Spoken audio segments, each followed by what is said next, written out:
Everyone. This video looking at the NASCAR Bristol Supermarket Heroes picks for Draftkings and Fanduel. Yesterday, hope you guys had a good day of MMA. It was a solid day, 618.5 on Draftkings. If you watched the video, it was on Gilbert Burns to pull off the upset. He did that, dominated every single round. Also, Hill with that first round knockout was great, and Rodriguez obviously was one of the lock plays. So it was a very nice day. Also had success in KBO, and so far NASCAR this week. 3-0 is looking to make it a perfect week. So let's get right into it. I'll give you guys the picks that I'm really interested in on this slate. DraftKings, there are a couple of really expensive drivers. Kyle Busch at 12.5, Kevin Harvick at 12.2. There's one guy that you would expect to be a bit higher priced, and that's Brad Keselowski at 9,100. Before we get into any of the picks, you guys can hit the like on the video down below and subscribe. I appreciate that. But I wanted to look at the odds here. So Kyle Busch is the heavy favorite at 7-2. He is expensive on DraftKings at 12.5. Elliott's coming in behind him. Keselowski at just 9,100 with 10-1 odds to win. Starting first, especially in a track like Bristol where it is pretty tricky and it's kind of tough to pass. There has been some big crashes in the past, and you're definitely going to need some guys that can lead some laps. So Keselowski is like the first guy that I like a lot on DraftKings because he's 9,100. I don't know if you're going to need to go all the way up to a 12K guy instead of Brad Keselowski. Like if you play Denny Hamlin, or you're saving 2,500 bucks by playing Keselowski, even if Keselowski falls back a couple spots, there's a chance that he probably will lead like a good handful of laps in the beginning. And I don't think the place differential points will be worth it enough to play a guy like Hamlin over Keselowski if you're just making that one lineup. So Keselowski is the first guy that I would have in my lineup. Another guy that I really like on DraftKings, I'd say, is probably Ryan Blaney, who's just really, really cheap at 8,600. Also has a potential to get out in front and lead some laps here. He's had some big success at Bristol. He has, out of the last four races, he is average finish is 14th, which is not a great guy for a guy starting fourth, but he has led the most laps here in Bristol out of the last four races, and he is just looking really good right now. Looking pretty fast, finishing two straight finishes inside the top five. Maybe this could be the spot where he gets, that first place finish at 8,600. Also has very good odds to win, so he has better odds to win than Martin Truex, than Jimmy Johnson, Alex Bowman. So he looks like a really nice play on DraftKings, especially at 8,600.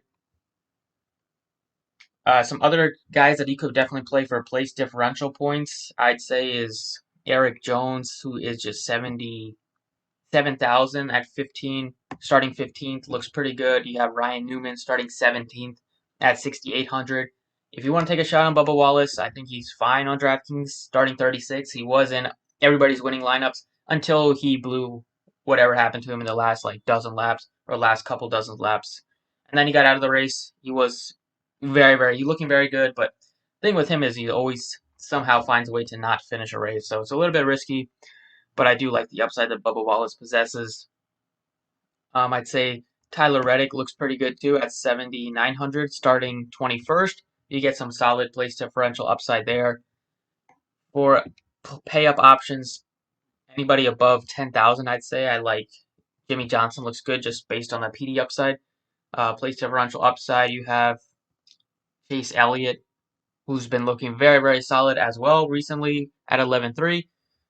And Kevin Harvick is a little expensive on DraftKings, but you're basically going to get a top 10 finish from him if you can find some extra savings.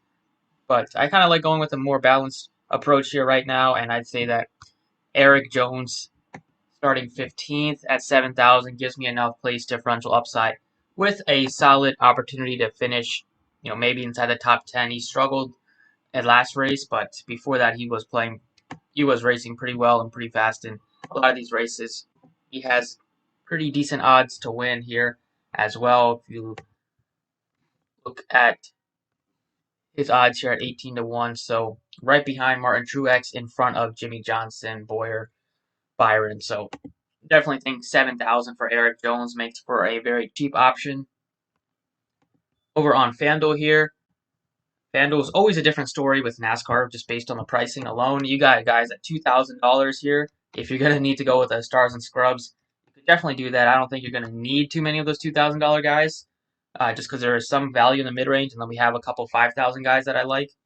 But the first guy I like here on FanDuel, you see Brad Keselowski is priced up a little bit more here. He's in front of Harvick, which I think should be the case. DraftKings, it's a completely different story. He's more expensive than Harvick and Hamlin, which I would expect, and Logano as well. So he's not as much of a necessity as I think he might be on DraftKings.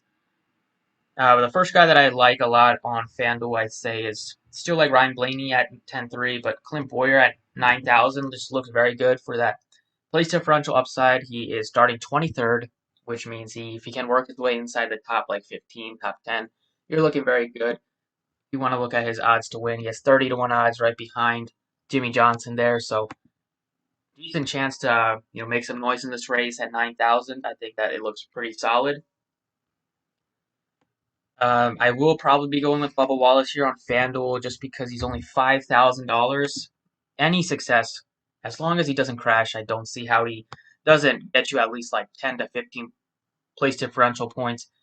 And if he manages to find his way, he was looking very solid inside the top 15 last time out before he left the race. But if he manages to continue racing how he is for the entirety of the race and works his way inside the top 15, you're probably going to need him in the winning lineups because at $5,000, he makes everything work. Payups on FanDuel, you got Kyle Busch at 14,000. It's pretty expensive. He has looked very, very good in Bristol, so that's the reason why you would play him. But I don't think it's definitely a little bit risky just because he's very expensive and you can save some like couple $1,000s by going to very competent drivers like Harvick, Hamlin, Keselowski, Logano. Probably the one guy that I don't really like paying up too much on the slate is probably Martin Truex, just because I like the guys cheaper than him, just because of their odds to win and how they've raced recently. I do think that Kevin Harvick looks very solid on FanDuel just because he's starting eighth, which means he can still work his way inside the top five and get you those place differential points.